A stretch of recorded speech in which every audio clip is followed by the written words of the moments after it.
Hi hello నమస్తే welcome to my channel. Bigg Boss season 9లో నిజంగానే ఈరోజు భరణి గారి ఎలిమినేషన్ తర్వాత చాలా మందికి చాలా క్లారిఫికేషన్ వచ్చేసింది. ఇక్కడ బాండ్స్ పెట్టుకుంటే మనం సర్వైవ్ అవ్వలేము, మనం స్ట్రాంగ్గా ఇండివిజువల్గా ఆడితేనే మనం ఇక్కడ సర్వైవ్ అవ్వగలము అని చెప్పేసి స్ట్రాంగ్ ఫీలింగ్ అయితే వచ్చేసింది.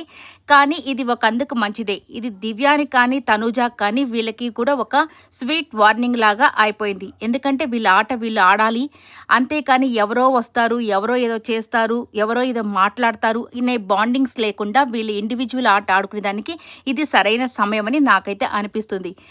ఇంకా వచ్చేసరికి బిగ్ బాస్ కూడా కొద్దిగా తనూజాకి ఫేవర్గా ఉన్నాడేమో అన్నట్టుగా నాకైతే అనిపించింది. ఎందుకంటే ఆమె మామూలుగా ఎలిమినేషన్కి ముందే ఏడుస్తూ ఉన్నప్పుడు ఆమె కన్ఫెషన్ రూమ్కి రావాలని ఆమె అనుకోలేదు. కానీ నాగార్జున సారు ఏంటమ్మా చెప్పమ్మా కన్ఫెషన్ రూమ్కి రామ్మా మాట్లాడాలని 2 సార్లు అన్నాడు.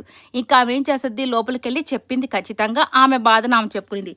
కానీ పాపం దివ్య కూడా ఏడుస్తుంది కదా, ఆమెను కూడా పిలిచినుంటే మేబీ బిగ్ బాస్ ఎవరికి ఫేవర్ లేకుండా చేస్తున్నాడేమో, అందరూ ఏడుస్తుంటే పాపం పిలిచి ఓదారుస్తాడేమో అని అనుకున్నాం. కానీ దివ్య ఏడుస్తున్నా అసలు పట్టించుకోలేదు.